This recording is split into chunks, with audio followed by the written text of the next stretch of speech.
सूत उवाच अथ तं सुखमासीन उपासीनं बृहच्छ्रवाः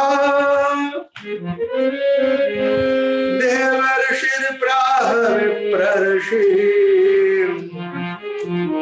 वीणापाणि स्वयमेव नारद उवाच पाराशर्य महाभाग भवतः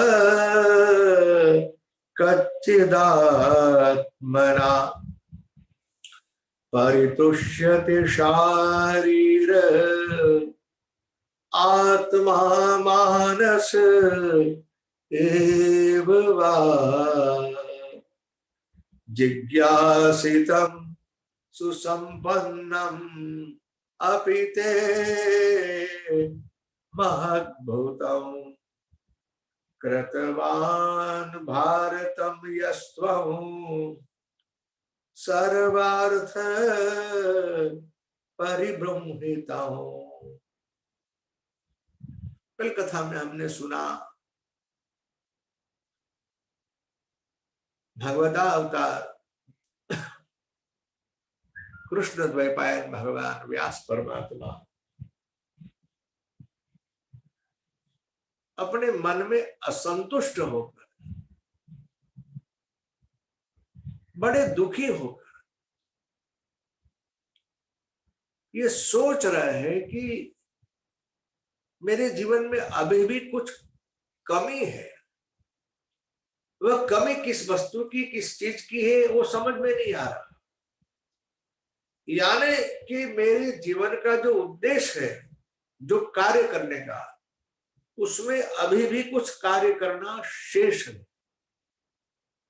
वह कौन सा कार्य है कि मैं जो करूं तो मुझे संतुष्टि की उपलब्धि हो, मुझे ऐसा लगे कि नहीं, जिस कार्य के लिए मैं अवतरित हुआ, यहाँ धरातल पे आया, प्रभु ने जिस लिए मुझे भेजा है, वो मेरा कार्य इस शरीर से संपन्न हो। देखिए कितनी सुंदर शिक्षा हम सबके लिए है। पहली बात तो यह है कि हमें यह भी समझना चाहिए और अपने आप से पूछकर इस प्रश्न का उत्तर ढूंढना चाहिए कि मुझे ये परमात्मा ने इस धरातल के ऊपर क्यों भेजा है। बहुत सुंदर प्रश्न है, बहुत बढ़िया सोच है। मैंने कल आपसे कहा था कि संत महात्मा जो कर रहे हैं उसे लीला कहते हैं।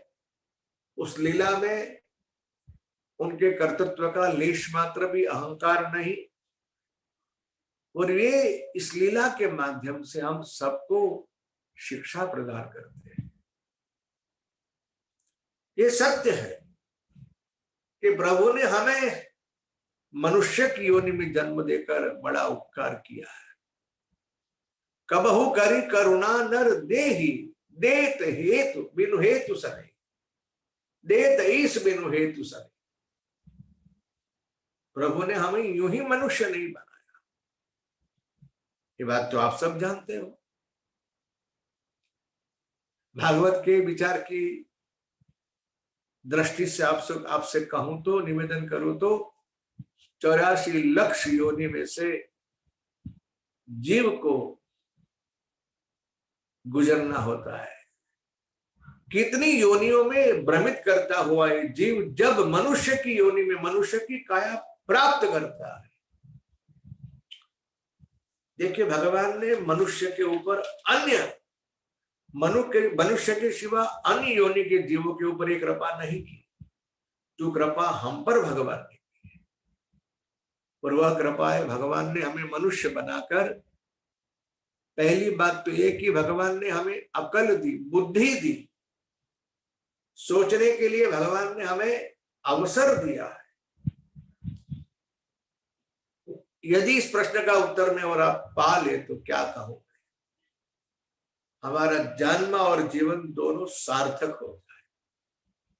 कौन सा प्रश्न है? मैं कौन हूं? जो हमारा नाम है ये तो शरीर की पहचान है, जो नाम से हम पुकारे जाते हैं वो हम नहीं है, संज्ञा है शरीर। सही में मैं कौन हूं, इसका उत्तर यदि हमें मिल जाए, इसका उत्तर हम ढूंढ ले शास्त्रों के अध्ययन के माध्यम से या सदगुरु के साथ सत्संग के माध्यम से, तो मैं और आप बहुत लाभान्वित हो सकते हैं। मैं कौन हूं? दूसरा प्रश्न ये भी है, इसका भी उत्तर ढूंढना चाहिए, प्रभु ने मुझे यहां क्यों भेजा है, मेरा कर्तव्य क्या है। भगवान व्यासनारायण जी ने अपने जीवन में क्या कुछ नहीं किया, लोकोपकार के लिए, परोपकार के लिए, जीवों के उपकार के लिए ऐसा कोई विषय नहीं छोड़ा जिस विषय के ऊपर महात्मा व्यासनारायण की कलम न चली हो। पहले वेदों का विभाग किया, अलग अलग विद्यार्थी अलग शिष्यों को वेद के विभाग सिखा दिए, उसकी शाखाएं सिखा दी।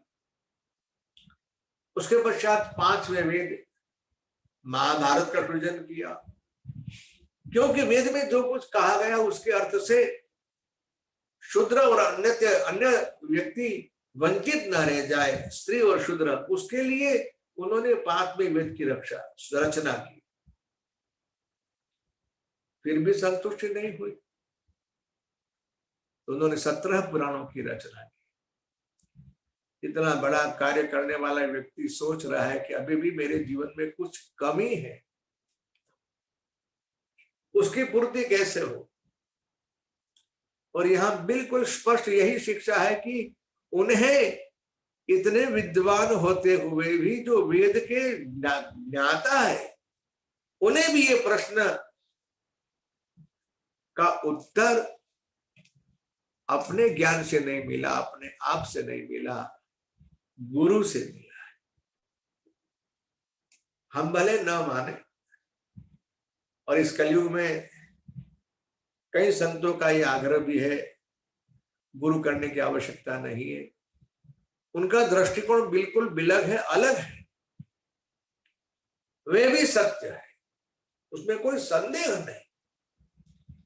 किंतु ये बात पर अकाट्य सत्य है कि गुरु के बगैर हमारा ज्ञान जो है वो दृढ़ नहीं होता। गुरु का दिया हुआ ज्ञान तो हमारे जीवन में तब स्थिर होगा, तद्विधि गीता जी का सूत्र है, प्रणिपातेन परिप्रश्नेन सेवया।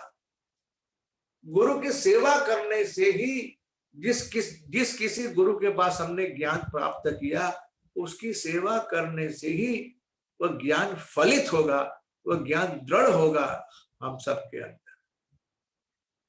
राम सुखदास जी महाराज तो कहते हैं गुरुकरण की इच्छा ही, आग्रह ही मत रख, आवश्यकता ही नहीं। और मैं उनके विचार में 100% सहमत होता हूं। कली का प्रभाव है ना, इसलिए गड़बड़ होने की संभावना है। इसलिए मैं अपना विचार अपने श्रोताओं से कहता रहता हूं कि जब तक ऐसा कोई गुरु प्राप्त ना हो कि जो हमारा उद्धार कर सके, तब तक आप किसी शास्त्र को गुरु के रूप में स्वीकार करें। अपने इष्टदेव को ही गुरु के रूप में स्वीकार, चाहे आपके इष्टदेव श्री कृष्ण हो, शिव हो, शक्ति हो, हनुमान, कोई भी देव, हनुमान जी भी हो। देखिए तुलसीदास जी महाराज स्वयं कहते हैं कि नहीं, जय जय जय हनुमान गोसाई कृपा करहु गुरुदेव की नाई। इसका अर्थ यह हुआ कि भगवान तुलसीदास जी महाराज स्वयं हनुमान जी महाराज को गुरु के रूप में स्वीकारते हैं। और मेरा भी आपसे अनुरोध है कि आप भी हनुमान जी महाराज को गुरु के रूप में स्वीकार कीजिए, क्योंकि पंचमहाभूत के शरीर में रहे गुरु, हमारे गुरु जो है ना, उनमें कुछ न कुछ कमी तो रहेगी ही। क्यों? जड़ चेतन गुण दोषमय विश्व किन्न करता। और ये ब्रह्मा की सृष्टि में जड़ चेतन के साथ साथ गुण और दुर्गुण दोष भी भरे हुए हैं। और जानते हो ना हमारी समस्या क्या है, हमें गुरु में हमेशा दोष दिखाई देते हैं, और गुरु में दोष देखना एक बड़ा अपराध है। गुरु में मनुष्य भाव मत रखो। हमारा गुरु में मनुष्य भाव रहता है, आ जाता है, इसलिए इस संतों महात्माओं ने कहा किसी मनुष्य गुरु के रूप में आप स्वीकार मत करो। मनुष्य भगवान को गुरु बनाओ, क्या बुरी बात है। प्रभु हमारे गुरु भी बन सकते। वंदे बोधमयं नित्यं रामचरितमानस गुरुं शंकर रूपिणं यमाश्रितो हि वक्रोऽपि चंद्रः सर्वत्र वन्द्यते वसुदेव सुतं देवं कंसचाणूरमर्दनं देवकी परमानन्दं कृष्णं वंदे जगद्गुरु। भगवान शिव सारे संसार के गुरु है, परमात्मा श्री कृष्ण जगत गुरु है। जिस तत्व में, जिस नाम में, जिस रूप में आपकी श्रद्धा हो, उस स्वरूप को गुरु के रूप में आप प्रस्थापित करें। देखिए, प्रत्यक्ष न होते हुए भी हमारे गुरु जी हमारे पे कृपा करते हैं।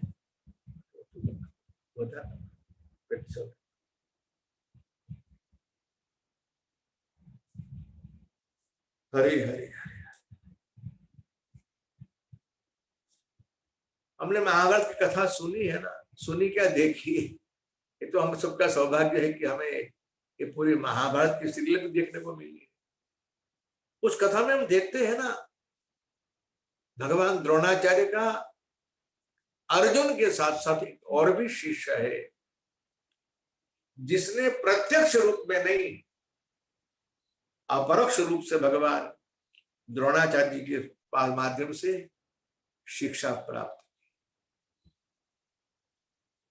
नाम जानते हैं आप, उसका नाम है एकलव्य। ये कथा भी आप जानते हो कि एकलव्य अर्जुन जी से भी आगे बढ़कर निकल गया। इसीलिए भगवान द्रोण ने,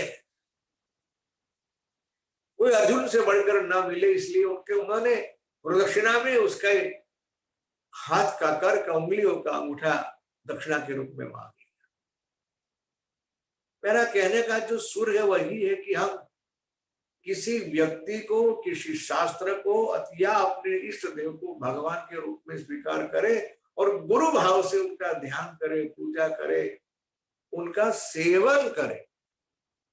सेवा यानी हाथ पे दबाना नहीं, दान दक्षिणा देना ही सेवा नहीं। हाँ, वो तो अच्छी बात है, वो अलग प्रकार की सेवा है। गुरु महाराज के दिए हुए उपदेश को आत्मसात करना, अपने शरीर की रग रग में पहुंचाना, रोम रोम में पहुंचाना, उस ज्ञान को, उस उपदेश को, उस आज्ञा का इस तरह से पालन करना, सही रूप में यही गुरु की सेवा है। जब तक गुरु के प्रति हमारा आदर नहीं होगा, समर्पित भाव नहीं होगा, तब तक हम गुरु के द्वारा दिए हुए मिले हुए उपदेश को, शिक्षा को, वो शिक्षा के द्वारा जो लाभ मिलता है वो लाभ हम नहीं ले सकते। आइए कथा सुनते हैं। नारद जी महाराज भगवान व्यास के आश्रम में आए। एक बात ये भी ध्यान देना, व्यास जी ने नारद जी को बुलाया नहीं। नारद जी क्यों आए, उसका उत्तर इतना ही, भगवत इच्छा से आए। अस्तित्व में ऐसी व्यवस्था है, भगवान जिस किसी व्यक्ति को अपनाते हैं, अपना बनाते हैं, मेरा मानते हैं, उसके जीवन की सारी समस्याओं के समाधान के लिए हमारे प्रभु के द्वारा बनी हुई व्यवस्था हमें समय समय पर उपलब्ध हो जाती। आपको अनुभव करना हो तो कर लेना। जब ऐसी कोई विकट समस्या आपके जीवन में आए, प्रभु को याद करना, प्रभु से प्रार्थना करना, भगवान ऐसी व्यवस्था कर देंगे कि आपकी समस्या का समाधान आपको बड़ी सरलता से मिल जाएगा, या भगवान आपको विचार देंगे, या ऐसा कोई व्यक्ति सलाहकार मिल जाएगा जिसके संग से ऐसी कोई घटना घटेगी, ऐसी कुछ घटना घटेगी जिस घटना के माध्यम से आपके प्रश्न का, आपकी समस्या का आपको समाधान मिल जाए। नारद जी इसी अर्थ में आए हुए आए, दोनों महात्माओं का मधुर मिलन हुआ।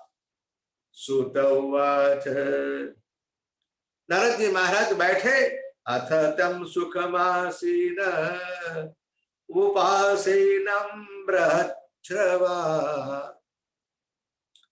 अब जब कुशल मंगल पूछ लिया, बैठे आराम से, तब नारद जी महाराज ने भगवान व्यास जी से पूछा। क्या पूछा? देखिए, संतों की प्रश्नोत्तरी भी कितनी विलक्षण होती है। आजकल धंधा कैसा चल रहा है, नफा है कि नुकसान है, ऐसा प्रश्न नहीं पूछते। बहु बेटे कहा करते हैं कि आपका क्या कहा मानते हैं कि नहीं, ऐसे प्रश्न हम सब संसारियों के लिए होता है। महात्माओं की जो प्रश्न पूछने की शैली, वो भी देखिए क्या पूछ रहे। भगवान नारद जी महाराज ने पूछा, क्या जानते हो? पाराशर्य महाभाग भवतः कच्चिदात्मना परितुष्यति शारीर आत्मा मानस एव वा। आप प्रसन्न तो हो? क्या पूछा? आप प्रसन्न तो हो? ये जानते हुए कि प्रसन्न नहीं। प्रसन्न कैसे है? आत्मा मान शारीर आत्मा शरीर शारीर आत्मा मानस एव वा। शरीर से स्वस्थ हो, मन से स्वस्थ हो, अपनी आत्मा से स्वस्थ हो। जो समझ लीजिए नारद जी के आने का प्रयोजन उनकी इच्छा से नहीं, प्रभु की इच्छा से। भगवान व्यास की समस्या की समाधान के लिए ही नारद जी महाराज को भगवान ने अपनी इच्छा प्रेरणा शक्ति से भेजा हुआ। अब जब पूछा, तब देखिए, ये महापुरुष जो होते हैं ना, बिल्कुल निष्कपट होते, बिल्कुल निराभिमानी होते, बहुत सरल होते। महात्माओं की सरलता का नाप हम नहीं नाप सकते। सरलता दो प्रकार की होती है, एक दिखावे की भी होती है और एक सहज होती। महाराज क्या समस्या है? आपको संतुष्टि इसलिए नहीं है जिस किसी व्यक्ति की वाणी में न भगवान के गुणों का, यशों का गान है, न भगवान का नाम है, ऐसी वाणी ही वृथा।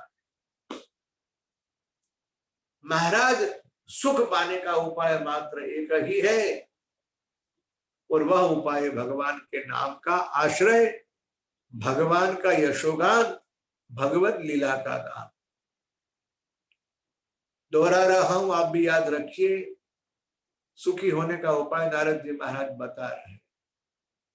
बिल्कुल सरल अर्थ में कहे तो नारद जी ने उन्हें यह कह दिया कि आपने बहुत कुछ लिखा, बहुत कुछ कहा, समाज के उपकार के लिए, उपयोग के लिए, कल्याण के लिए, लेकिन आपने अपनी वाणी से भगवान का यशोगान नहीं गाया, भगवान के गुणानुवाद नहीं गाए, भगवान के नाम की महिमा नहीं बताई। नारद जी का यह कहना है कि यदि सुख पाना है तो यो समझ लीजिए नारद जी की सलाह मैं अपने शब्दों में आपके पास रख रहा हूं। याद रखने जैसी बात है, और याद तब रहेगा जब ये काव्यात्मक संदेश होगा तो। इसलिए आप लोग ध्यान से, प्रेम से इस पंक्ति को गाए भी, याद रह जाएगी और जीवन में बहुत काम आएगी।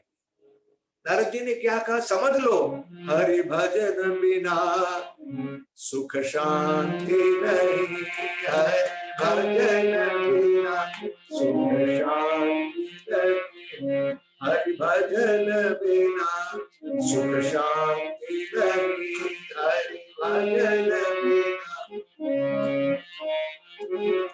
हरि भजन बिना सुख शांति नहीं, हरि भजन। याद कीजिए, भजन का अर्थ है भगवान से प्रेम करना। हम जो कुछ हमारे कर्म करे, क्रिया करे, सारे कर्मों के पीछे यही हमारा भाव बना हुआ हो कि हम भगवान के लिए कर रहे हैं। बहुत सरल बात है, बहुत श्रेष्ठ बात है, बड़े काम की बात। हम ये समझकर कर रहे हैं कि मैं अपने परिवार के लिए कर रहा हूं, अपनी पत्नी के लिए, अपने पुत्र के लिए, अपने पति के लिए, अपने बच्चों के लिए, अपने मित्रों के लिए। ये हमारी सोच हो, और ज्यादातर तो हम इसीलिए करते हैं सब कुछ अपने आप के लिए। हमें जिसमें सुख मिलता है, रस मिलता है, वही काम हम करते हैं। बस इतनी सोच परिवर्तित करनी है। हमें जो कुछ करना है हमारे प्रभु के लिए करना है। बड़ा कठिन काम नहीं, बिल्कुल सरल काम। पहले भगवान किसी एक रूप को अपने सामने बैठा दो, जो चित्र, जो स्वरूप प्रभु का आपको अति प्रिय हो, उस स्वरूप को, उस नाम को अपनी आंखों के सामने रखकर आप अपने सारे कर्म कीजिए। जैसे जीवन जीते हो ऐसे ही जीवन जीना है। हाँ, प्रत्येक कर्म में, प्रत्येक क्रिया में अपने आप से पूछना है कि मैं जो कुछ कर रहा हूं भगवान के लिए ही है, ये प्रश्न पूछना। और आपको आपकी अंतरात्मा जो जवाब दे उसके मुताबिक करना। अपने मन का कहा मत करना, आत्मा का कहा नहीं। ये सलाह शास्त्रों की, संतों की सलाह इतनी आप अपने आप में बनाए रखे, इस अनुसंधान के साथ करें, जो भी करना है मुझे अपने प्रभु के लिए करना। इसी का नाम भजन है। हरि भजन बिना सुख शांति नहीं, हरि भजन बिना सुख शांति नहीं। श्री राम बिना आराम नहीं, श्री राम बिना आराम नहीं, श्री कृष्ण बिना आनंद नहीं, श्री कृष्ण बिना आनंद नहीं, हरि भजन बिना सुख शांति नहीं, हरि भजन। श्रीमन्नारायण नारायण नारायण श्रीमन्नारायण। गाइए, भगवान नारायण नारायण नारायण, भगवान नारायण नारायण, लक्ष्मी नारायण नारायण नारायण, लक्ष्मी नारायण नारायण नारायण, सत्य नारायण नारायण नारायण, सत्य नारायण नारायण नारायण, बद्री नारायण नारायण नारायण, बद्री नारायण नारायण नारायण, नर नारायण नारायण नारायण, नारायण नारायण नारायण, बोलो नारायण नारायण नारायण, बोलो नारायण। श्रीमन्नारायण नारायण नारायण, श्रीमन्नारायण नारायण नारायण, भगवान नारायण नारायण नारायण, भगवान नारायण नारायण नारायण, श्रीमन्नारायण नारायण। हरि भजन बिना सुख शांति नहीं, हरि भजन बिना। दादा जी महाराज ने इस विचार के साथ साथ अपने इस सिद्धांत को समझाने के लिए सबसे बढ़िया दृष्टांत दिया अपना निजी अनुभव। व्यास जी मैं आपको मेरे पिछले जन्म की एक कथा सुना था। महाराज क्या कहूं मैं आपको। अहम पुरातीत भवे भवम मुने दास्यास्तु कस्याश्चन वेद वादिना निरूपितो बालकैव योगिनां शुश्रूषणे पावृषि निर्विविक्षता। मैं पिछले जन्म में एक ब्राह्मण पुत्र था। मेरी माता वेदवादी ब्राह्मणों की सेवा करती। जब मेरी बाल्यावस्था थी उसी समय मेरे पिताजी का देहावसान हो गया। अपनी माँ का मैं एकलौता बेटा था और मेरी माँ का मुझ पर बहुत स्नेह। संभव है, शक्य है, ये सहज वस्तु है। लेकिन जानते हो क्या हुआ? मुझे मेरे पूर्व के पुण्य से या यूं कहो भगवान की कृपा से मुझे अपने जीवन काल की 5 वर्ष की आयु में सत्संग का लाभ मिल गया। कितना बड़ा सौभाग्य है। यदि हमारे जीवन में सत्संग प्रविष्ट हो गया ना, समझ लीजिए बस हम माला माल हो गए। हमारे जीवन में सत्संग की बड़ी भारी महत्ता है। इस विचार को अपने आप में आप दृढ़ कर लीजिए और हमेशा हमेशा ऐसा नियम बनाए रखिए, ऐसा प्रयास कीजिए। एक घड़ी आधी में कम से कम दिन में 5-6 मिनट के लिए तो आप सत्संग सुने और किसी वक्ता सुनो तो बड़ी अच्छी बात। यदि ऐसा अवसर न मिले तो अपने घर में सदग्रंथ रखिए, उसका पारायण कीजिए, गीता जी का पाठ कीजिए, मानस जी का पाठ कीजिए, भागवत जी की कथा सुनिए, पढ़िए। हमारे कानों के माध्यम से सत्संग सुनना बहुत बहुत आवश्यक है। हमें पुरुषार्थ करना पड़ेगा, प्रयास करना पड़ेगा। किस लिए? जीवन को अच्छे मार्ग पे चलाने के लिए, प्रभु की दिशा में आगे बढ़ने के लिए, जीवन में भगवान को पाने के लिए, सुख शांति पाने के लिए सत्संग अति अति अति आवश्यक। इसलिए तो मानसकार लिखते हैं ना कि बिनु सत्संग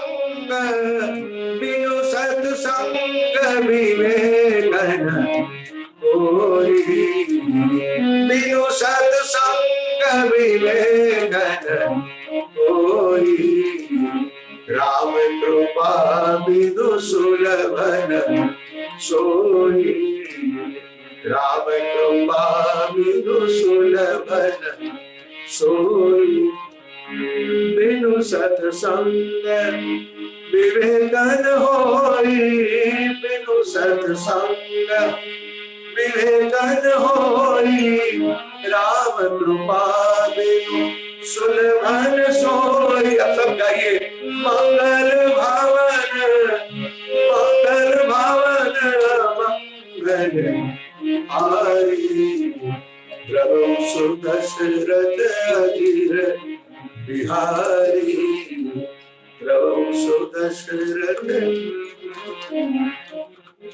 हमारी समस्या है कि हमारे कर्ण संद्रों से, कर्ण के छिद्रों से कुसंग की बातें बहुत सुनते हैं, उसकी तुलना में सत्संग की बातें बहुत कम सुनते हैं। अच्छे विचारों को, अच्छी बातों को, अच्छी कथाओं को सुनना बहुत बहुत आवश्यक है। मेरी इसलिए आप सबसे करबद्ध प्रार्थना है, आप ये प्रयास करें। संतों का और शास्त्रों का ये संदेश जो है वो मैं आप तक पहुंचा रहा हूं।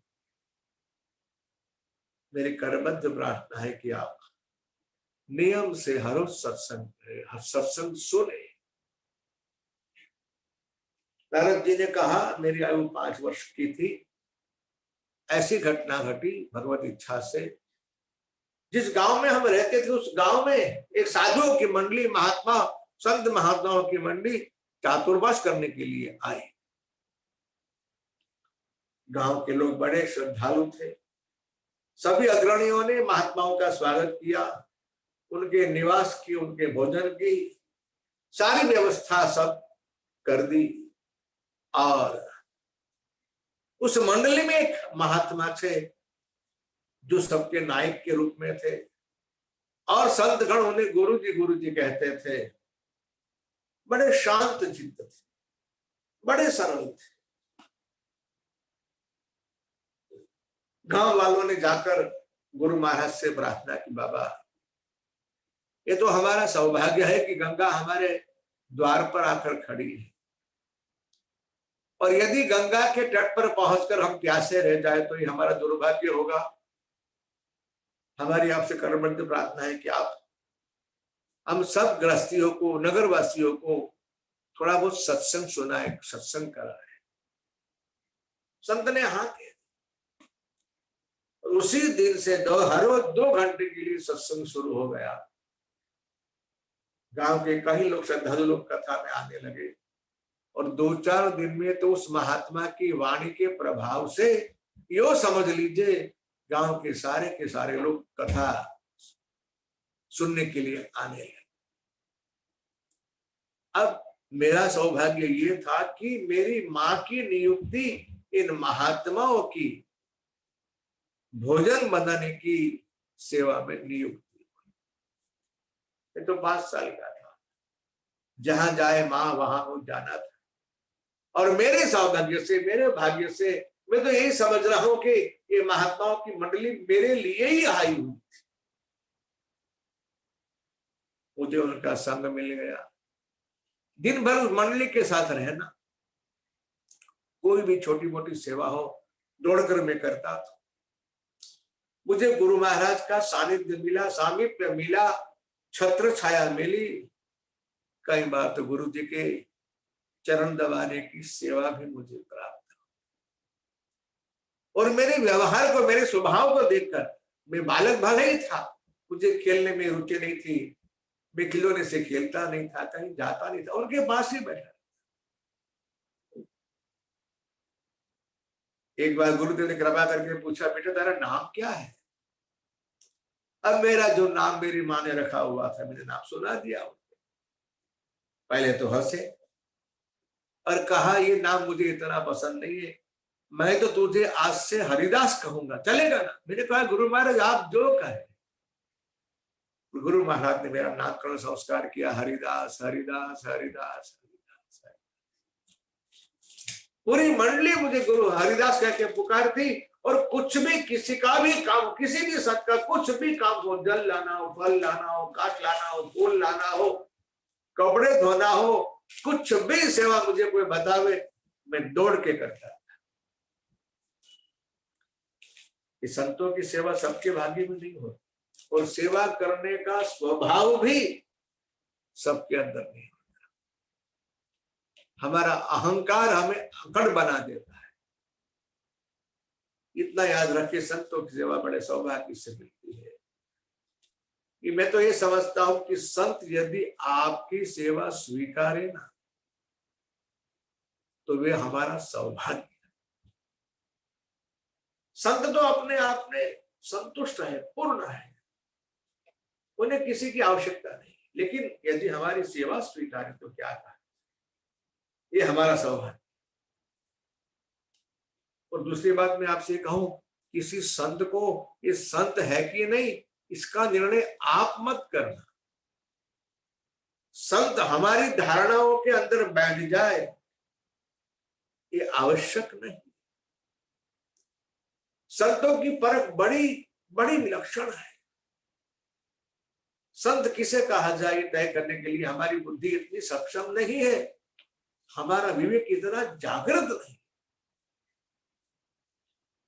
संतों के 32 लक्षण रामचरित मानस में बताए हुए हैं, उत्तरकांड।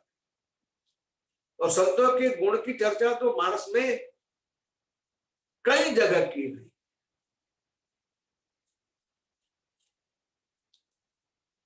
हाँ, एक बात संत में आवश्यक होती है, जो यदि आपको समझ में आ जाए। भरत जी महाराज ने संतों के बारे में प्रश्न पूछा, भगवान राघवेंद्र ने कहा कि संत संतन की यश करनी, संत किसे कहा जाए, असंत किसे कहा जाए। जी में कोठार चंदन आठ, एक होती है कुल्हाड़ी, सिखार कहते हैं। कुल्हाड़ी चंदन के वृक्ष को भी काटती, फिर भी वो चंदन का वृक्ष उस कुल्हाड़ी को, अपने को काटने वालों को भी अपनी सुवास देता है। अपकार करने वाले के ऊपर उपकार करे, ये संत का स्वभाव। और संत महात्मा हमेशा परोपकार में जुटे रहे, दूसरों का हित, दूसरों का कल्याण, दूसरों की भलाई, दूसरों का अच्छा करना, यही संत का स्वभाव होता। क्या कहूं मैं, व्यास जी देखते ही देखते समय पसार होने लगा। गुरु महाराज की कथा सुन सुनकर मुझे उनके मुख से सुनी हुई कथा से हृदय में ये भाव जागृत हुआ, जिस कृष्ण की, जिस कन्हैया की कथा गुरुदेव सुना रहे हैं, उस कन्हैया से मुझे मिलना है, पाना है, अपने इस आंखों से उन्हें देखना है। यही व्यक्तिवत्ता की कथा का सही परिचय है। जिस किसी व्यक्ति के मुख से भगवत कथा सुनने के बाद यदि आपको भगवत दर्शन की इच्छा न हो, समझना इस वक्ता को कथा करने को आता है। लेकिन हाँ, ये भी ध्यान रखना, सारा का सारा दोष वक्ता के ऊपर बस रख देना, कुछ अपनी ओर भी देखना। संत तो समाज में सबकी ओर की कथा करते रहते हैं, जिसका जैसा अधिकार होता है वैसा वो श्रोता उस कथा को उस अर्थ में सुनता है, उस कथा के सार को ग्रहण करता है, अपने जीवन में उस कथा को आत्मसात करता है। कुछ दिनों के बाद चातुर्मास पूर्ण होने वाले थे। संत महात्माओं ने कहा, भाई गांव वालों, हमारी ऐसी इच्छा है, संत महात्माओं की चातुर्मास 2 महीने में ही होते, आषाढ़ से भाद्रपद की पूर्णिमा तक। अब जाने की इच्छा महात्मा को ही, लेकिन जाने के पूर्व में उनको पहली इच्छा हुई कि हम सब आपके अड़ोस पड़ोस में, गांव में जो रहने वाले साधु महात्मा है, उनका भंडारा करें, गांव वालों को भोजन कराए। ये संत की सही परख है। जिसको खिलाने की इच्छा हो वो संत हो सकता है। संत को हमेशा दूसरों को खिलाने की इच्छा होती है, खाने की इच्छा नहीं होती। अब खाना श्रेष्ठ, खिलाना श्रेष्ठ, आप तय कर लीजिए। संतों का इस सहज स्वभाव। तुलसी ये जग आए के कर लीजिए 2 काम, एक देने को टुकड़ों भरो और लेने को हरि नाम। देने को टुकड़ों भलो, लेने को हरि। इस संत का सहज स्वभाव। देखिए, यही विचार कहा कबीर जी महाराज ने। कबीरा कहत कमाल को 2 बाता शिखले, एक कर साहेब की बंदगी, भूखे को कछु नहीं। खिलाना संतों का सहज स्वभाव। क्या कहूं व्यास जी, गांव वालों ने, श्रद्धालु लोगों ने पूरी व्यवस्था कर दी भंडारे की। जिस दिन भंडारा था उस दिन तो इतनी भीड़ हुई, इतने लोग आए, सबको खूब खिलाया। सुबह 10-11 बजे पहली पंगत पड़ी थी। लोग आते रहे, पाते रहे, जाते रहे, आते रहे, पाते रहे, जाते रहे। और गुरु महाराज खुद अपने हाथों से संतों महात्माओं को, गृहस्थियों को, सबको अपने हाथों से परोस परोस खिलाते रहे। दोपहर में करीब 3-3:30 बज गए होंगे। सबको खिलाने के पश्चात गुरुदेव हमारे खुद प्रसाद लेने के लिए बैठे। उनकी पत्तल बिछाई गई, भोजन परोसा गया, ब्रह्मार्पण हुआ। गुरु महाराज ने अपने हाथ में ग्रास लिया और मुख में रखने से पूर्व अचानक उनकी दृष्टि मेरे ऊपर पड़ी। और मेरा स्वभाव यही था, मेरे गुरु महाराज जहां वहां उन्हीं के आसपास में रहता। और मेरे गुरु महाराज क्या है, व्यास मेरे गुरु महाराज नहीं, मेरे गुरु महाराज मेरी मां थे। आज भी मुझे उनका चेहरा, उनका व्यवहार, उनका स्वभाव बिल्कुल याद आ। जैसे मेरी ओर देखा, मुझे आवाज, बेटा यहाँ यहाँ, हरिदास यहाँ यहाँ। मैं गया उनके पास, मुझे कहा बेटा तूने कुछ पाया कि नहीं? अब मेरी आंखें छलक गई, मुझे कड़ी भूख लगी। और मेरी माँ ने, मेरे गुरु महाराज ने मुझसे पूछा कि खाया कि नहीं। मैंने कहा बाबा अब तो नहीं पाया, आप सब पालेंगे, जब मेरी माँ पाएगी तब मुझे मिलेगा। अरे बेटा तुझे भूख नहीं लगी क्या? कल आजा मेरे साथ बैठ जा। गुरु महाराज ने आज्ञा दी। उन्हीं के साथ, उन्हीं की पत्तल में, क्या कहूं व्यास, आज भगवान की ऐसी उतनी कृपा हो गई, मुझे गुरु महाराज का उच्छिष्ट प्रसाद प्राप्त हो गया।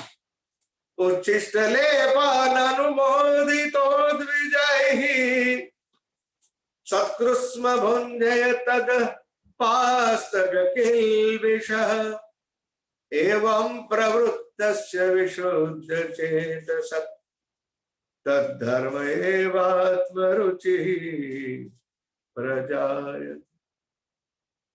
संतों का चित प्रसाद मिल जाए ना, प्रसाद मिल जाए आपको, अपना सौभाग्य समझ। देखिए शास्त्रों में दो बात कही है, किसी का उच्छिष्ट लेना नहीं चाहिए, पाना नहीं चाहिए। और संत का भी उच्छिष्ट बगैर उनकी आज्ञा से नहीं लिया जाता। और यदि ये प्रसाद आपको मिल गया तो समझ लीजिए कि आपका तो बेड़ा पार हो गया। उस दिन गुरु महाराज की आज्ञा से मुझे उनका उच्च प्रसाद मिला, मैंने प्रसाद पाया। नारद जी कह रहे व्यास क्या कहूं, मेरे बचे कुचे सब पाप जल कर भस्म। और उस दिन रात को, दूसरे दिन सुबह गुरु महाराज जाने वाले थे। उस रात्रि को मैंने गुरु महाराज के चरण पकड़ लिए। बाबा मेरी एक इच्छा है, मेरी एक प्रार्थना है आपसे। क्या है बात? बोल क्या इच्छा है? बाबा मेरी इच्छा है कि मैं कल आपके साथ चलूं। पहले तो गुरु महाराज हंस पड़े। अच्छा तू क्यों जाना चाहता है हमारे साथ? गुरु जी कसौटी करते हैं। मैंने कहा बाबा इसलिए जिस कृष्ण की आपने कथा सुनाई ना, उस परमात्मा कृष्ण के दर्शन की इच्छा है, इसीलिए आना है। संतों के साथ खाने पीने की मौज है इसलिए नहीं, मान सम्मान धन मिलता है इसलिए नहीं। संतों के संग का उद्देश्य मात्र यही हो कि हमारा कल्याण हो, हमें प्रभु का दर्शन हो, भगवान की प्राप्ति हो।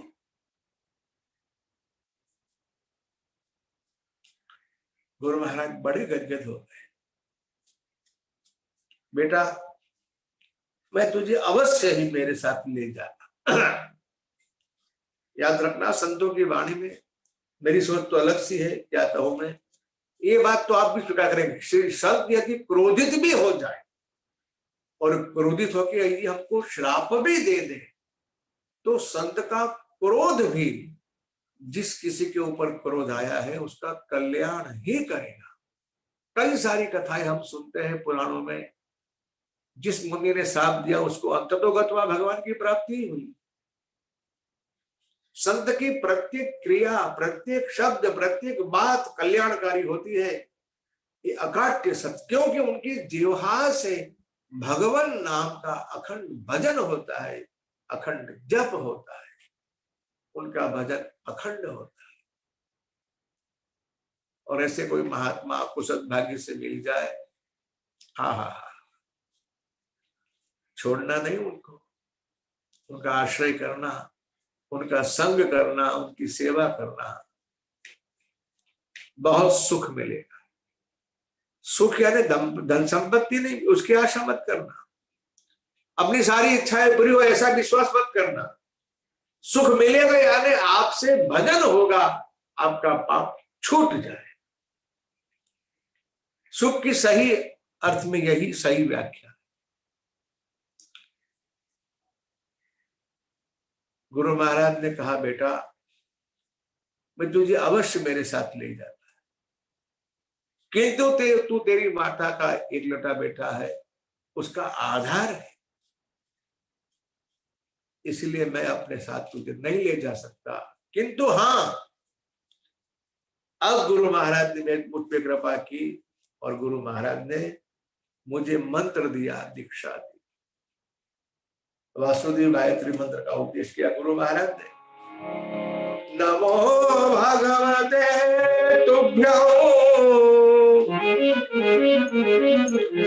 वासुदेवाय धीमहि प्रद्युम्नाय अनिरुद्धाय नमः संकर्षणाय। नमो भगवते तुभ्यो वासुदेवाय धीमहि। ये दीक्षा भी गुरु महाराज ने मुझे जांच कर, मेरी कसौटी करके। गुरु बनना इतना सरल नहीं, और कोई व्यक्ति गुरु बन भी जाए तो गुरु बनाने की जल्दी भी मत करना। मैं सब विचार रामसुखदास जी महाराज के कह रहा हूं, मेरा नहीं। उनका तो एक विचार गुरु बनाने की आवश्यकता ही नहीं है, ऐसा कहते। जो व्यक्ति हमारा संपूर्ण कल्याण कर सके, हमारी संपूर्ण जिम्मेवारी उठा सके, ऐसे व्यक्ति को गुरु के रूप में वर्णन करो, यह उचित है। गुरु महाराज जांच कर, कसौटी करके, पहले ऐसी व्यवस्था थी 12 वर्ष तक गुरु शिष्य साथ में रहते। व्यवस्था है, आप चाहे तो अपने गुरु की कसौटी कर सकते हो, और आपको लगे कि नहीं ये व्यक्ति मेरा उद्धार करने के लिए सक्षम है, उसके बाद आप उसको गुरु बनाओ। ऐसे वैसे व्यक्ति गुरु के रूप में स्वीकार मत करो।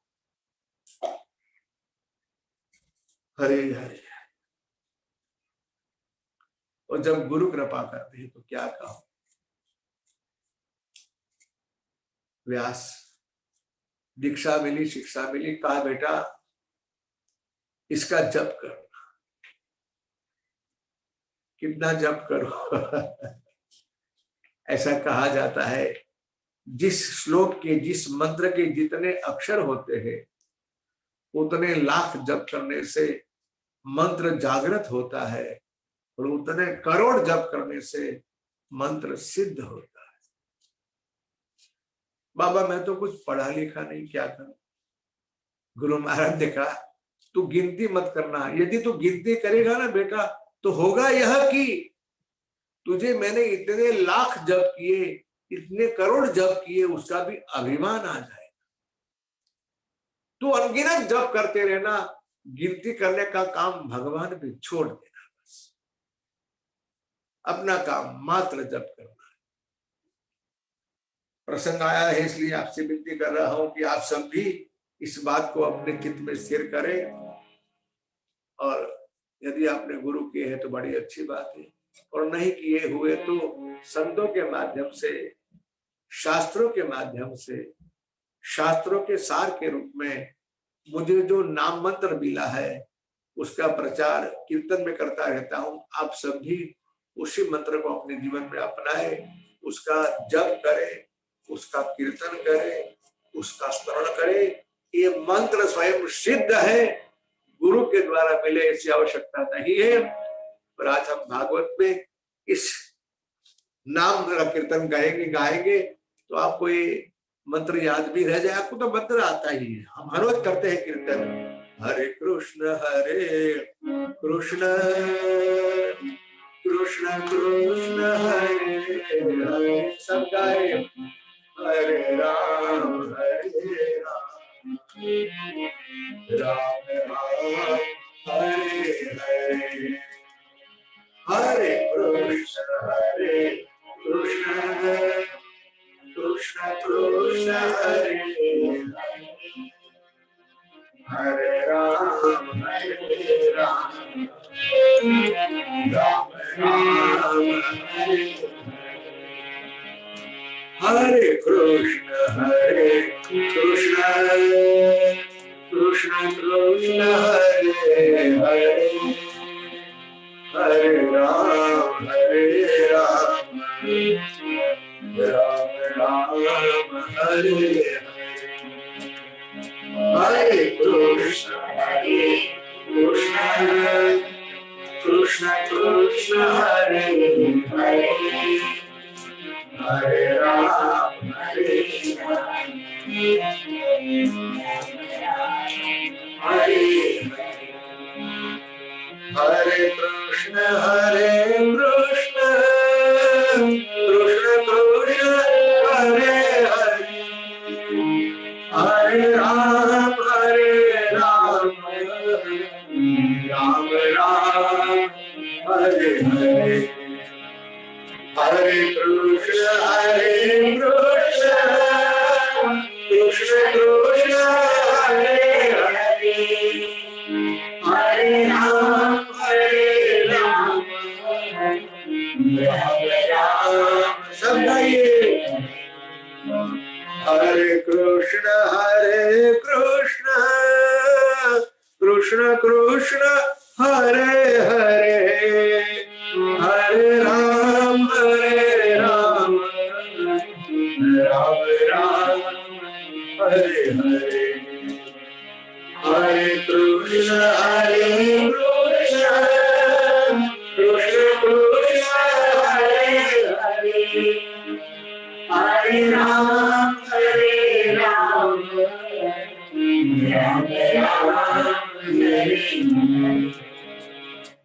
कृष्ण कृष्ण कृष्ण हरे हरे हरे राम राम राम हरे हरे हरे कृष्ण कृष्ण कृष्ण हरे हरे हरे राम राम राम हरे हरे हरे कृष्ण कृष्ण कृष्ण हरे हरे हरे राम राम राम हरे हरे हरे कृष्ण कृष्ण कृष्ण हरे हरे हरे राम राम राम हरे हरे हरे कृष्ण कृष्ण कृष्ण कृष्ण हरे हरे हरे राम राम राम बोलिए श्री कृष्ण चंद्र भगवान की जय। अब मुझे आधार मिल गया, अब मुझे दीक्षा मिल गई, अब मुझे शिक्षा मिल गई। व्यास जी क्या कहूं, बस अब तो ये संसार भी यानी मेरी माता का जो स्नेह था, बंधन था, वह मुझे त्रास देने लगा। सोच रहा था क्या करूं, क्योंकि हमारे गुरु महाराज तो मुझे इस मंत्र की दीक्षा देकर चले गए, वहां से साधु मंडी सब चली। मैं रोता रहा, उनको देखता रहा, निरुपाय था, असहाय था। लेकिन व्यास, मैं आपसे जरूर कहूंगा, आज भी मुझे एक सून मोहे बिसरता क्या गुरु निष्ठा होगी, क्या गुरु भक्ति होगी, और क्या गुरु का स्वभाव होगा, शील होगा। शिष्य विश्व को वशीभूत कर लेते। एक सूल मोहि बिसरन का, गुरु कर कोमल शील। ऐसा स्वभाव था मेरे गुरु महाराज का। इतने कृपालु थे, इतने सरल थे, व्यास क्या कहूं। मुझे आज भी उनकी मूर्ति, उनका चेहरा, उनका व्यवहार आज भी मुझे याद है।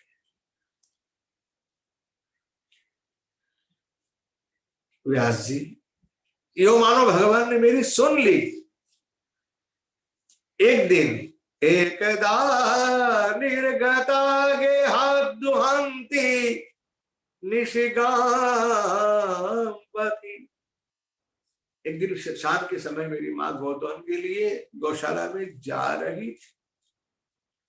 अनायास उसका पैर पड़ा किसी सर्प के ऊपर और डस लिया उस सर्प ने मेरी माँ को। सर्पो सदस्पृष्ट कृपणाम कालचोदिता। मां को सर्पदंश हुआ, तुरंत मां की मृत्यु हो गई। सब गांव वाले इकट्ठे हो गए, लोग रो रहे थे, मेरी आंख में आंसू नहीं। क्यों जानते हो? मुझे तो मां का भी बंधन लगता था। मन से तय किया, चलो अच्छा हुआ एक बंधन जो था वह भी, उस बंधन से मुझे प्रभु ने मुक्त कर दिया। हमारी भक्ति की ओर जब प्रगति होती है ना, तब संसार भी हमें बंधन के रूप में अनुभूत होता है। परिजन और व्यवहार जब बंधन रूप लगे, त्रास रूप लगे, तब समझना कि हम भक्ति के मार्ग में कुछ आगे बढ़ चुके हैं, या यो समझिए कि मेरे प्रभु ने मुझ पर कोई विशिष्ट कृपा की। सारे उत्तर कर्म जो करने चाहिए सब किया, घर में जो कुछ था सब लुटा दिया लोगों को, कुछ नहीं चाहिए। निकल पड़ा उस गांव से, उस मकान से, त्याग किया मेरे अपनी मातृभूमि का, उत्तर दिशा की ओर चला। बहुत दिन चलता, बस मन में एक ही मंत्र था, ओम नमो भगवते वासुदेवाय, ओम नमो भगवते वासुदेवाय। हरे राम राम राम हरे हरे, हरे कृष्ण कृष्ण कृष्ण हरे हरे। भगवान नाम के जप के साथ कितने दिन बीते मुझे याद नहीं, कहां तक गया मुझे कुछ ख्याल नहीं। बहुत परिश्रम के बाद बर्मी यात्रा के पास एक बड़ी नदी आई। भूख प्यास से शरीर व्याकुल था। उस नदी में स्नान किया, जलपान किया। नदी के तट के ऊपर पीपल का वृक्ष था, उसके तले बैठ गया। मेरे ध्यान में बस दो ही मूर्ति थी, एक मेरे गुरु महाराज की, दूसरी परमात्मा श्री कृष्ण की, जिसकी मैंने कथा सुनी थी। व्यास जी उस पीपल के वृक्ष के नीचे बैठकर गुरु मंत्र का जप करते करते हुए ये हुआ, क्या हुआ?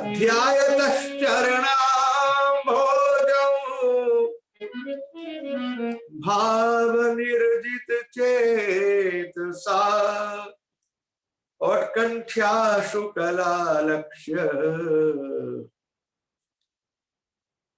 हृदयासिन में हरि। मेरे चित्त में, मेरे हृदय में परमात्मा श्री कृष्ण प्रकट हुए। क्या कहूं मैं? जिस स्वरूप की मैंने गुरुमुख की चर्चा सुनी थी, जो स्वरूप मैंने मन की आंखों से देखा हुआ था, वही परमात्मा जिसके दर्शन की मुझे तीव्र लालसा थी, वही स्वरूप, वही दर्शन, वही झांकी प्रभु ने मुझे कराई। आज प्रेमाति भर निर्भर पुलंकांगोति निवृत्तः आनंद संप्लवे लीनो ना पश्यमुयं मुने। भगवान का रूप देखते देखते तो पागल सा हो गया। जैसे वर्षा ऋतु में बिजली चमकती है उस तरह से भगवान की झांकी हुई और परमात्मा अदृश्य भी हो गए। दर्शन हुआ और वापस अदृश्य हो गए। ये अनुभव होते ही मेरी आंखें खुल गई और पटक पटक कर अपने सर को सुरक्ष के साथ रोने लगा, प्रभु कहां गए, कहां गए, कहां गए, क्या हुआ, मेरी क्या भूल हुई। मुझे बहुत रोते हुए देखकर आकाशवाणी हुई, बेटा तेरा अधिकार नहीं है, फिर भी तेरी इच्छा और तेरे गुरु की कृपा से तेरी इच्छा पूर्ति के लिए हमने एक बार झांकी करा दी। अब हठ मत करना, जिद मत करना। अगले जन्म में मैं तुझे मेरा पार्षद बना दूंगा। मैंने अपने कानों से आकाशवाणी सुनी। प्रभु ने कहा अब जिद मत करना, हठ मत करना। मैंने मन में तय कर लिया, बस जिस किसी लक्ष्य को लेकर मैं चला था, मेरे पुरुषार्थ के फलस्वरूप गुरु कृपा हुई और गुरु कृपा के फलस्वरूप मुझे भगवान का दर्शन हो गया। बस अब तो मुझे उस काल की आवश्यकता थी, उसकी मैं राह देखता रहा। गुरु महाराज के दिए हुए मंत्र का जप करते करते करते करते करते करते प्रारब्ध कब पूरा हुआ मुझे कुछ पता नहीं। मेरा शरीर छूट गया। उसके पश्चात जब प्रलय हुआ, उस प्रलय के बाद भगवान नारायण की नाभि से कमल का प्रागट्य हुआ, मेरे पिता ब्रह्मा जी का प्रागट्य हुआ। उन्हीं के द्वारा मरीचि आदि कश्यप आदि ऋषियों के साथ भगवान ब्रह्मा जी की गोद से मेरा पुनर्जन्म हुआ, मेरा प्रागट्य हुआ। प्रभु ने दिया हुआ वचन निभाया, प्रभु ने मुझे अपनाया, अपना दास बनाया। क्या कहूं व्यास, देवदत्ता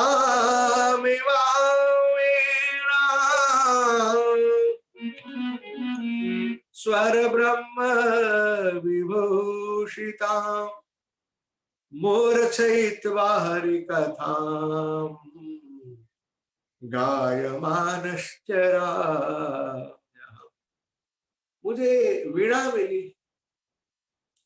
यो समझ लीजिए मेरे लिए नाद ब्रह्म की उपासना है। मैं बार बार आपसे कहता रहता हूं, एक बार और दोहरा दे, हम जो कीर्तन करते हैं, पाठ करते हैं, ये हम सब के लिए नाद ब्रह्म की और शब्द ब्रह्म की उपासना है। ये शब्द जो हम बोलते हैं ना, जप जो करते हैं, कीर्तन जो करते हैं, संगीत है, नाद है, और जो उच्चार करते हैं वो शब्द है। हमारे यहाँ ऋषियों ने शब्द को भी ब्रह्म कहा है और स्वर को भी, नाद को भी ब्रह्म कहा।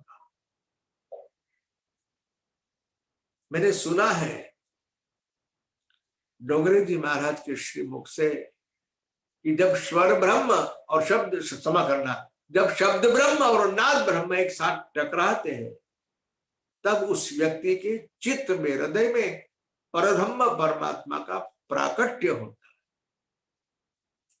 जैसे केमिस्ट्री में कहा जाता है ना, H2O तरल सा अर्थ है, 2 कण हाइड्रोजन के, 1 कण ऑक्सीजन का। जब दोनों अलग अलग है तब वायु है, तब जल नहीं। जल में परिवर्तन तो तब होगा जब दोनों वायु एक साथ टकराएंगे, मिलेंगे, एक साथ रहेंगे। इसलिए शब्द ब्रह्म और नाद ब्रह्म की उपासना हम सबके लिए उस परब्रह्म परमात्मा की प्राप्ति के लिए ये पुरुषार्थ है, प्रयास है। इसलिए हमेशा भगवान नाम का कीर्तन करते रहो, गाते रहो, पाठ करते रहो, संगीत के साथ साथ बड़े भाव से, बड़े प्रेम से। आपने वो श्लोक सुना है ना, नाहम वसामि वैकुंठे योगी नाम हृदये न चयत मद भक्ता यत्र गायन्ति तत्र तिष्ठामि। हमारे कीर्तन में भगवान आते हैं, और जहां से बोल रहा हूं, जिस स्थान से, वहां भी प्रभु की उपस्थिति है, और आप लोग जिस स्थान में बैठकर सुन रहे हैं, वहां भी प्रभु की उपस्थिति है। हरि व्यापक सर्वत्र और समाना। यहाँ उसका प्राकट्य आपके यहाँ, मेरे यहाँ, जहां बैठे हैं वहां कब होगा? जब हमारा प्रेम उनके साथ जुड़ जाएगा। हमारे भाव को, हमारे प्रेम को देखकर प्रभु अप्रकट होते हुए प्रकट हो जाएंगे, जहां बैठे हुए हैं, जहां कथा सुन रहे हैं। नारद जी महाराज ने कहा, बस जब से वीणा मिली है, गांव गांव फिरता हूं, भटकता रहता हूं, गाता रहता हूं, और महाराज सबको भगवान की कथा सुनाता रहता हूं। इसलिए मेरी आपसे प्रार्थना है कि आपके मुख से भगवान का यशोगान हो, भगवान के नाम का कीर्तन हो। इतना कहकर नारद जी महाराज गए। अब आगे क्या हुआ? शौनक जी ने प्रश्न पूछा है। निर्गते नारदे सुत भगवान बादरायण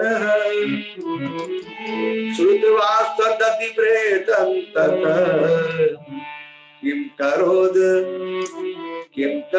विभु ततः किम करोद विभु।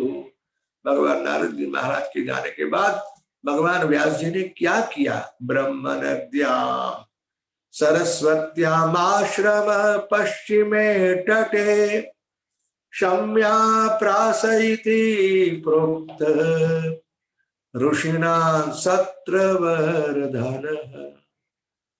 भगवान व्यासनारायण जी जहाँ रहते हैं, शायद आपने भी नाम सुना होगा, और सौभाग्य से कभी आपका जाना हुआ बद्रीनाथ आश्रम में, बद्रीनाथ में, तो आपने उस आश्रम की मुलाकात भी ली होगी। हिमालय में विशाला क्षेत्र में मां सरस्वती के पश्चिम तट के ऊपर भगवान नारद जी महाराज, भगवान व्यास जी महाराज का यह आश्रम है। आश्रम का नाम है शम्याप्रास। तस्मिन् स्व आश्रमे व्यासो बदरिषण्ड मंडिते आसीनोप उपस्पृश्य प्रणिदध्मो मनः स्वयं। भगवान व्यास नारायण जी ने अपने आश्रम में बैठकर आचमन किया, प्राणायाम किया, ध्यानस्थ हो गए, समाधिस्थ हो गए, और समाधि में उन्होंने जो कुछ देखा वह उन्होंने लिखवाया। लिखा नहीं, लिखवाया। आप जानते हैं उनके यहाँ लिखने का जो कार्य है ना, भगवान गणेश जी महाराज का, दोनों के बीच में शर्त भी थी ना।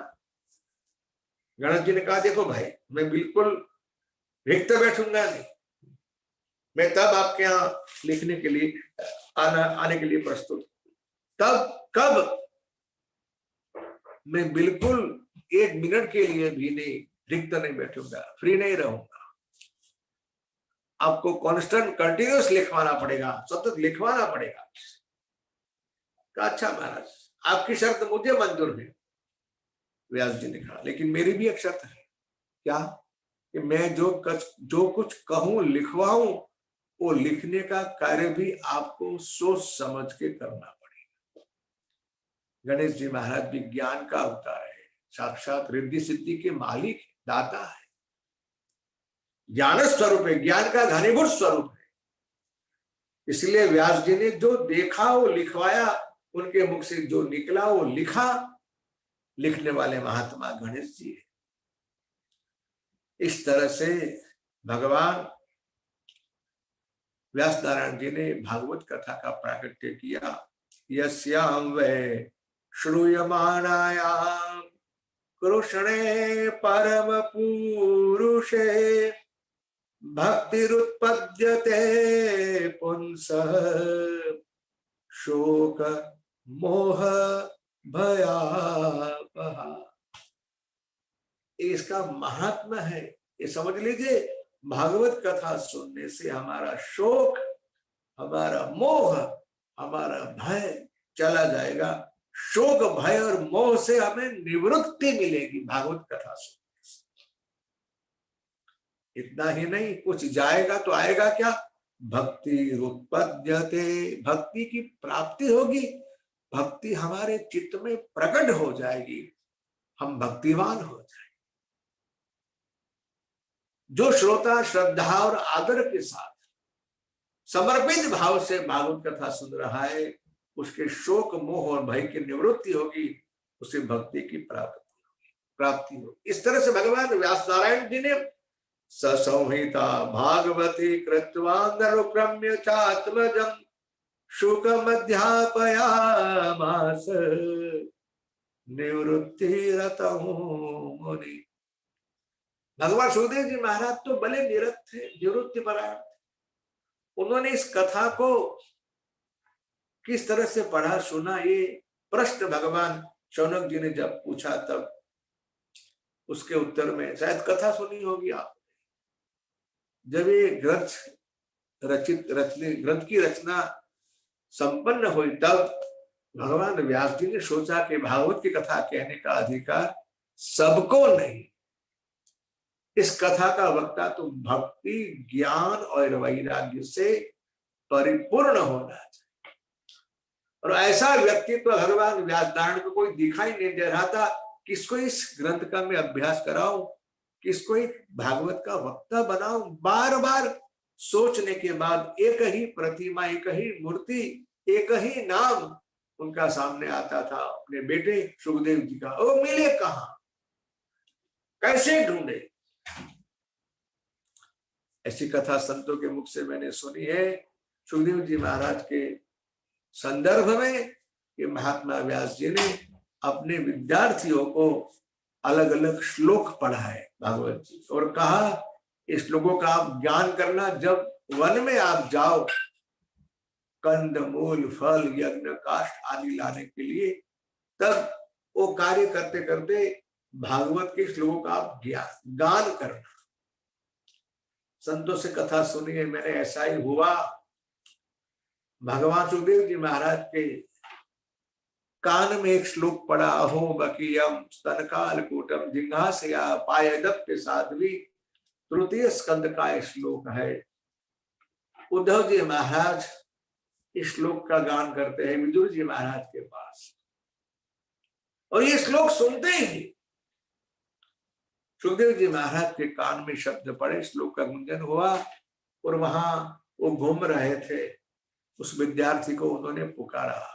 इतने में दूसरा श्लोक कान में पड़ा, जो श्लोक है वेणु गीत का। भगवान सुखदेव जी महाराज ने ये श्लोक सुनते ही, दोनों श्लोक सुनते ही उस विद्यार्थियों को अपने पास बुलाकर कहा, भाई आप लोग इतना बढ़िया श्लोक गा रहे हो, इसकी रचना किसने की? इसके रचयिता कौन है? बरहा पीडम नटवर वपुः कर्णयोः कर्णिकारम विभ्रडवासम। भगवान कृष्ण का सौंदर्य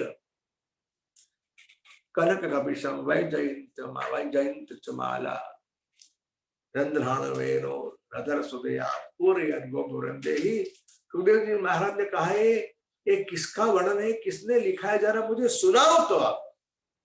एक श्लोक में भगवान का स्वभाव और एक श्लोक में भगवान का रूप, एक में स्वभाव माधुरी है, एक में रूप माधुरी है। अहो बकियम, ये भगवान का स्वभाव है। पूतना अपने स्तन के ऊपर कालकूट नाम का विष लगाकर आई थी, और उसने भगवान को विष दिया। भगवान ने क्या दिया? भगवान ने जिसने भगवान को विष दिया उसको भगवान ने मोक्ष दिया, मुक्ति दी, बंधन से मुक्त कर। कम वा कृपालु, भगवान ऐसे कृपालु है। ये व्यवहार हमें समाज में दिखाई नहीं देगा। समाज तो ऐसा करेगा हम जो दोगे वो हमको देगा। इसलिए भक्तवत्सल हमारे प्रभु की, हमारे भगवान के स्वभाव की एक विलक्षणता है, विशिष्टता है। इतने कृपालु है। भगवान ने विष देने वाले को अमृत दिया है। विषदय अमृत पायो पुतना विषदय, ये कहा मिलेगा। और हमारे भगवान का स्वभाव कैसा है, ये सुनने को समझने को आपको और कहीं नहीं मिलेगा, भगवत कथा में ही मिलेगा। दूसरे श्लोक में भगवान का सौंदर्य कैसा है, बरहा पीडम नटहर वपु कर्णयोः कर्णिका। भगवान के मुकुट में मोरपंख लगा हुआ है, कर्ण के फूल अपने कानों में रखे हुए, बिभ्रदवास करकक्षम वैजयंतीं च माला रंध्राण वेणु। भगवान ने वेणु को अपने अधर पे, होठ पे रखा, और जब प्राण पड़ा उसके अंदर तो वहां से जो ध्वनि निकली, सुनते ही सारी वृद्धांगनाएं पागल सी हो गई। समय आते उस कथा प्रसंग में हम प्रवेश करेंगे। अभी इतना दोनों श्लोक को आप समझ लीजिए। दोनों श्लोक की कथा, दोनों श्लोक का गुंजन, दोनों श्लोक का गान भगवान सुखदेव जी महाराज के कान में पड़ा। और जब पूछा कि इसके रचयिता कौन है, कौन सा ग्रंथ, शिष्यों के माध्यम से सुना ये हमारे गुरु महाराज की रचना है। और हमारे आपके गुरु महाराज कौन है, जब नाम सुना तो ओह, सुखदेव जी महाराज ये दोनों श्लोक सुनकर इतने प्रभावित हुए, इतने आकर्षित हुए, वे दौड़ते हुए अपने पिता के आश्रम में आए। देखिए भागवत की क्या महिमा है। जिस किस विचार ने, जिस प्रबल वैराग्य ने पिता पुत्र को अलग कर दिया था, बिछड़ गए थे दोनों। ये भागवत की कथा के, भागवत के श्लोक को सुनकर इस भागवत ने उन दोनों पिता पुत्र को मिला दिया। द्वितीय स्कंद में भगवान सुखदेव जी महाराज स्वयं कहते हैं कि मैं अपने पिता के पास गया, उनके चरणों में बैठकर मैंने भागवत कथा सुनी है, प्राप्त की। राजन, मेरी पूर्ण निष्ठा निर्गुण निराकार तत्व में होते हुए भी इस कथा के पात्र ने, इस कथा के नायक ने, इस प्रभु ने मेरे चित्त को इतना ग्रस लिया है। ग्रहित चेता राजन से, एक कृष्ण कथा कहे बगैर मैं रह सकता नहीं, इसलिए भगवान कृष्ण की कथा मैं आपको सुनाता। भगवान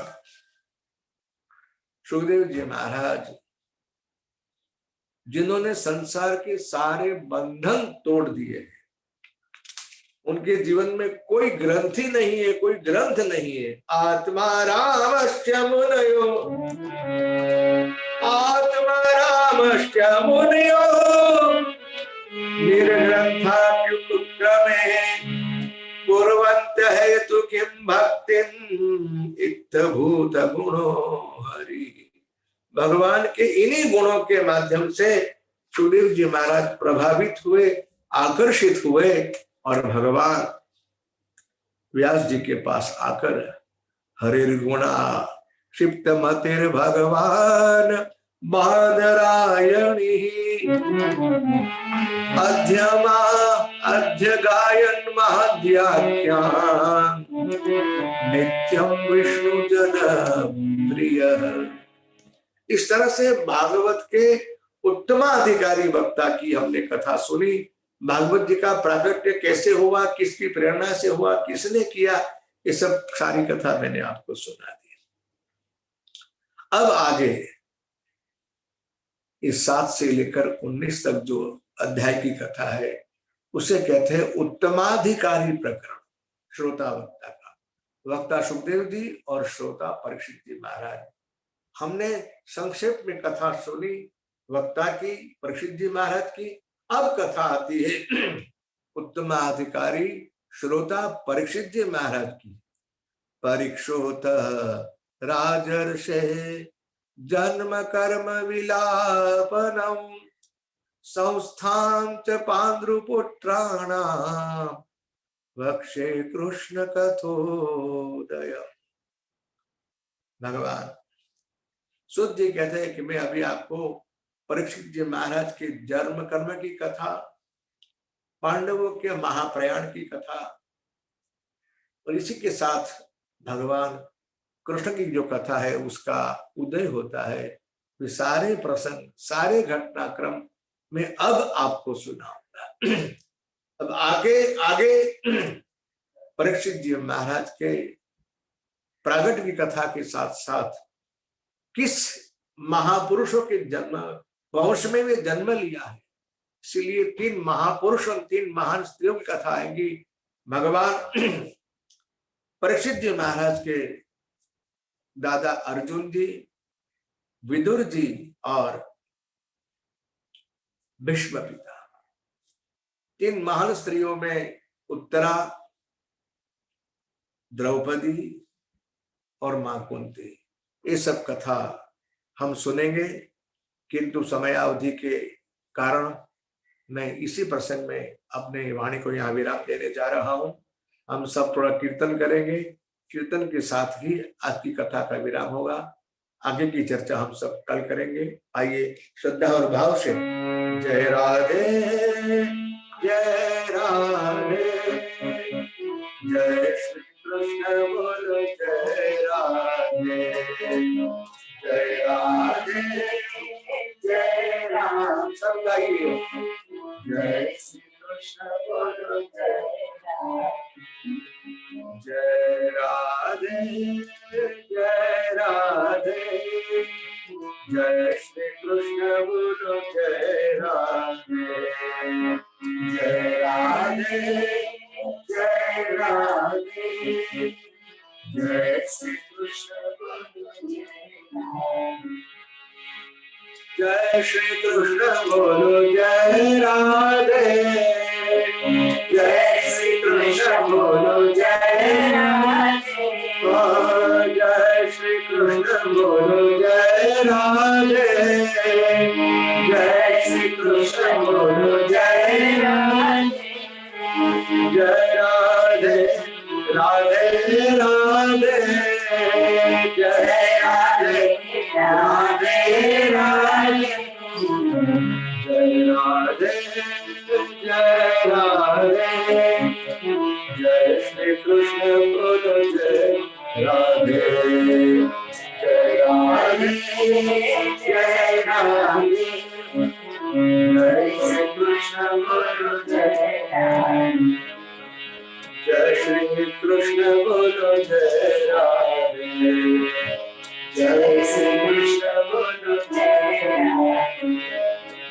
जय श्री कृष्ण बोलो जय राधे, जय श्री कृष्ण बोलो जय राधे, जय श्री कृष्ण बोलो जय राधे, जय श्री कृष्ण बोलो जय राधे। वाचा मनसेन्द्रियैर्वा बुद्ध्यात्मना वा प्रकृते स्वभावात् करोमि यद्यत् सकलं परस्मै नारायणाय समर्पयामि। श्री द्वारिकाधीश की जय, श्री गोवर्धन नाथ की जय, श्री बाल कृष्ण लाल की जय, सद्गुरु भगवान की जय।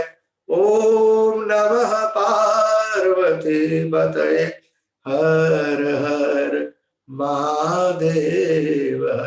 आप सबको मेरे जय श्री कृष्ण, जय श्री राम, जय भगवान। कल मिलेंगे 5 बजे। राम राम। जय श्री राम, जय जय श्री राम। आपका पूरा जय श्री राम, जय श्री राम,